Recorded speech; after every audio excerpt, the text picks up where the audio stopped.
దివ్య, so ఇప్పటి వరకు మనం ఈ కేసులో వాచ్మెన్, సంధ్య వాళ్ళ అమ్మా నాన్న, వాళ్ళ బావ రాహుల్, లవర్ కార్తిక్ని ఇన్వెస్టిగేషన్ చేశాం. కానీ ఎవరికీ ఈ హత్యతో సంబంధం లేదు. ఇక మిగిలింది రేఖ, జోసెఫ్. ఒకవేళ వాళ్ళు కూడా హత్య చేయలేదంటే ఈ కేసులో ఎలా ముందుకెళ్లాలో అర్థం కావట్లేదు. హాయ్ సార్, ఐఎమ్ రేఖ. రేఖ, సంధ్య హత్య జరిగిందన్న విషయం మీకు తెలుసా? తెలుసు సార్.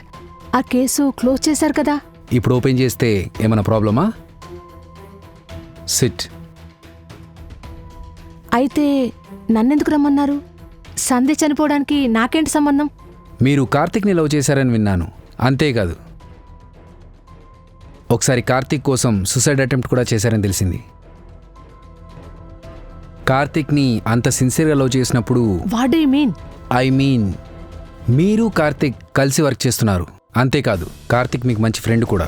ఒకవేళ కార్తిక్ సంధ్యను లవ్ చేసి ఉండకపోతే ఖచ్చితంగా మిమ్మల్ని ప్రేమించేవాడు, మిమ్మల్ని పెళ్లి చేసుకునేవాడు కదా? మేబీ ఛాన్స్ ఉంది.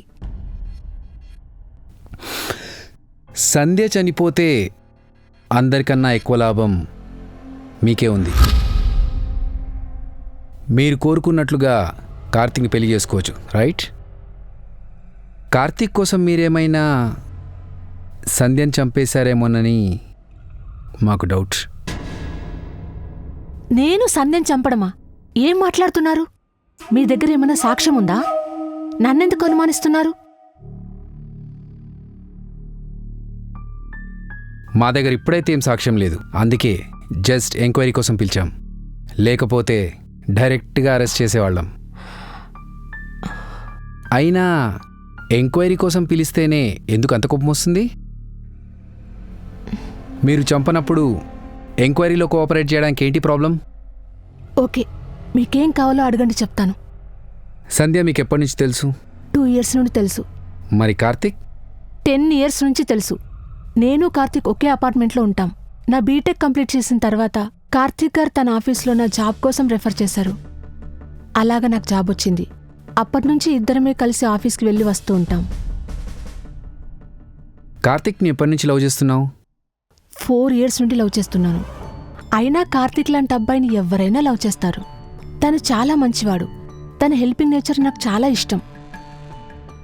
మంచి జాబ్, మంచి ఫ్యామిలీ. సో అందుకే నేను లవ్ చేశాను. సంధ్యని చివరిసారిగా ఎప్పుడు కలిశారు? సంధ్య చనిపోవడానికి 1 వారం రోజుల ముందు మా ఆఫీస్కి వచ్చింది. కార్తిక్ మీటింగ్లో ఉండడం వల్ల నేనే తనకి కార్తీక్ వచ్చేంత వరకు కంపెనీ ఇచ్చాను. సంధ్య చనిపోయిన రోజు రాత్రి అంటే January 4th మీరెక్కడున్నారు?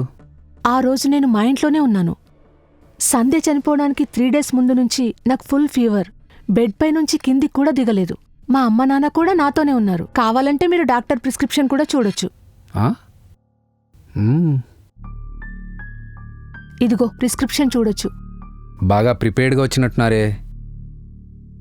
అదేం లేదు, బ్యాగ్లో ఉంది, మీకు చూపించానంతే. ఇక మీ డౌట్స్ అన్ని క్లియర్ అయితే నేను ఇక వెళ్ళొచ్చా? తప్పకుండా వెళ్ళొచ్చు. ఇంత పర్ఫెక్ట్గా సాక్ష్యాలు చూపించిన తర్వాత కూడా మిమ్మల్ని ఆపడానికి మేమెవరం? మీరు వెళ్ళొచ్చు.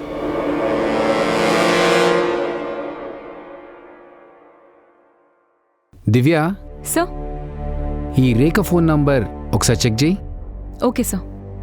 2, 3, 4 తారీఖుల్లో ఎక్కడెక్కడ తిరిగిందో అన్నీ చెక్ చేయి.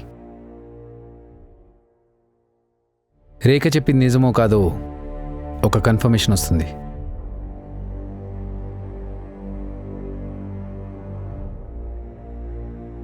సార్, తను చెప్పిందంతా నిజమే. January 2వ తారీఖు తను దిల్సుఖ్ నగర్లోని హాస్పిటల్లో ఉంది. ఆ తర్వాత ఎక్కడికి వెళ్ళలేదు, ఇంట్లోనే ఉంది.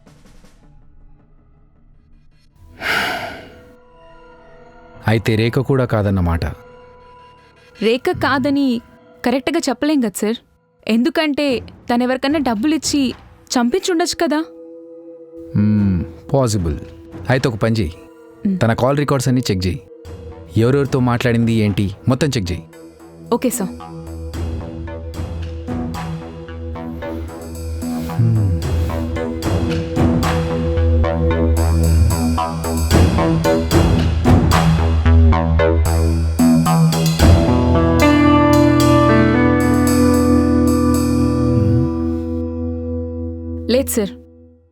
ఎవరితోనూ మాట్లాడలేదు. So it's confirmed. రేఖ కూడా కాదు. ఇక మిగిలింది జోసెఫ్ ఒకడే. ఒకసారి జోసెఫ్ ఫోన్ కూడా చెక్ చేయి. మళ్ళీ వాడు వచ్చిన తర్వాత వాడు ప్రూఫ్ చూపించి ఎందుకు చెక్ చేయి.